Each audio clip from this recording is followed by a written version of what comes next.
Your name? Steve Shockley. Steve. Norman Beavers. And I'm Mark Wood. Norman is talking so proper today. Norman Beavers. All right. Fred Alexander. Thomas Shelby. Fred Lewis. Marvin Craig. T. Meyer McCain.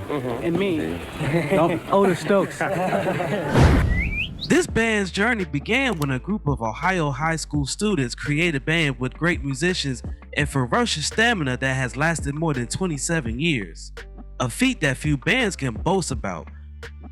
The centerpiece of today's video is all about Lakeside. Now before we start, let's be sure to leave a like on the video, subscribe to the channel, and push that notification bell to be sure you won't miss out on any more content.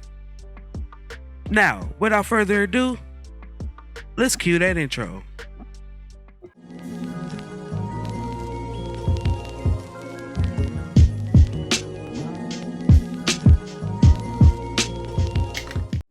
After leaving the Monterey, Stephen Shockley, a Dayton, Ohio native, founded the Young Underground in 1969.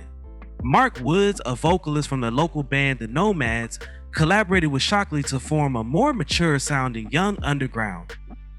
The group initially signed a record deal with Curtom Records after winning a talent contest in Chicago. However, Curtom went out of business shortly after. While in Chicago, the group changed its name to Lakeside Express after the Chicago newspaper of the same name. The burgeoning Lakeside Express and another band called Liquid Funk, who were both formed in Dallas and featured drummer Fred Alexander Jr., both made their way to Los Angeles in 1974. For the next few years, the bands played at events throughout the greater Los Angeles area, occasionally crossing paths. The members of Liquid Funk returned to Dallas, while Alexander remained in Los Angeles. Lakeside, who had already deleted the Express from their name, was looking for more members to round out their band. After 2 auditions, Alexander was accepted into the group. The old amusement park in Dayton, Ohio. Lakeview. You know, Lakeside, where the Lakeview Palladium was. Yeah. The old rickety wooden roller coaster and all of the scary house and the House of Mirrors. These things were scary because they used to actually take out people from time to time in the car, right? And we enjoyed it. We always enjoyed that as children, you know, and even after we got started, a lot of things I saw in the band were reoccurring dreams that were right there at the Lakeview Palladium, seeing myself on stage, you know, later and seeing the band the way it more or less formed up.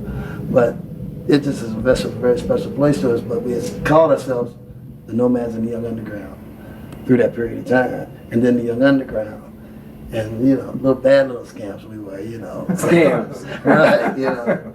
But, you know, we went to Chicago, played for one night as the strangest name you would ever hear, the Equation 4+4. You know, that's the slash between names, right? That one title, Equation 4+4. And then, since we were in a part of town that was Lakeside, and that was so much a part of our beginnings, it's called Lakeside Express. Lakeside Express became Ohio Lakeside Express when we started traveling, and then Lakeside once we finally made it. The band signed with Motown after meeting with Frank Wilson in 1974. Motown was marketing and prioritizing other groups, so they shelved what they had created for Lakeside. When Frank Wilson left Motown for ABC Dunhill in 1976, he founded his own production company, Spec O Light Productions, and signed Lakeside after pushing them to forgo the Ohio and Express and simply go by Lakeside. Lakeside's success accelerated in 1977. That year, the group released their eponymous debut album, which featured the single, If I Didn't Have You.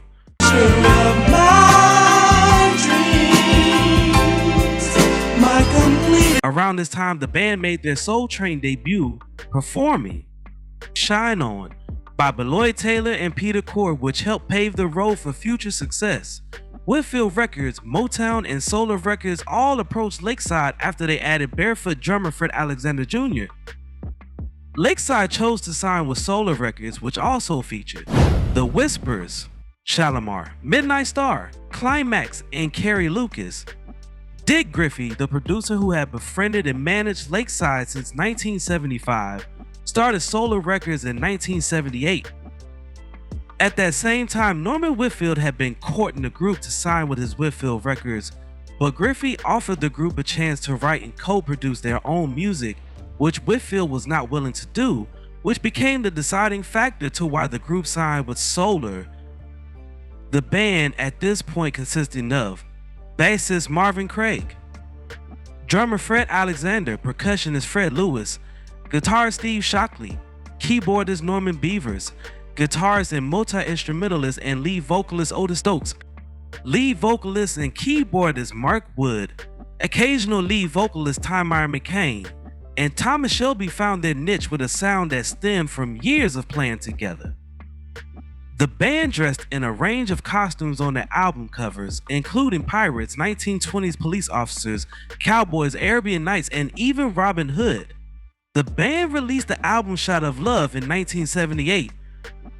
Their debut solo album contains songs written entirely by band members and co-produced with Solar staff producer Leon Silvers. With this album, the band achieved considerable success on the R&B charts with the single It's All the Way Live reaching number 4.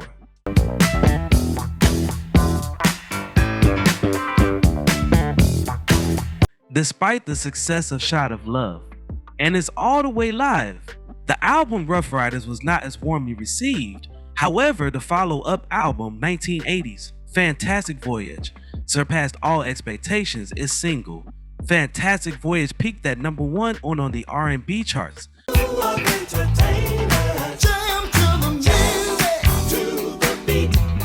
The song remains the band's biggest hit, as well as their lone pop chart entry, peaking at number 55.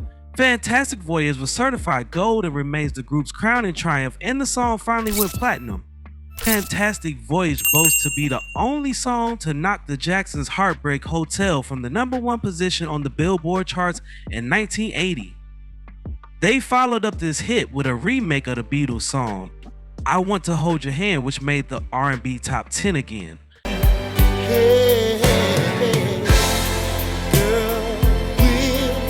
Subsequent to Fantastic Voyage, Lakeside released 6 more successful albums.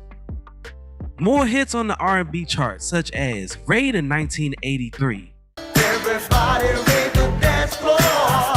Raid, all these people left. And Outrageous in 1984 kept the group going until their change in the late 1980s. Let's get outrageous. Bullseye in 1987 became the group's last major hit as New Jack Swing began taking over the airwaves. I wasn't ready, you get me. Bullseye, you get me. By the 1990s, the band's hit-making days had passed. On September 18, 2019, the Rose Music Center in Huber Heights, Ohio sponsored a benefit concert that raised more than $109,000 for survivors of the Memorial Day tornado that wrecked Dayton, Trotwood, and Brookville, to mention a few cities. This benefit concert featured the Ohio players, Zap, Steve Arrington, and the original Lakeside. Now, before we depart, I have an interesting fact for you. Do you know that Tyrone Griffin, a later member of the band, has a son in the music industry named Tyrone Griffin Jr., also known as Ty Dolla $ign? Throughout the years, Lakeside lost many members, including Brian Marbury, who passed away in 2009, Donald Tavey, who passed in 2011, Will Shelby, who passed in 2021, and Fred Lewis, who passed on September 14, 2023 at the age of 72. Now, before we head out, I have a question for you all. What is your favorite song from Lakeside?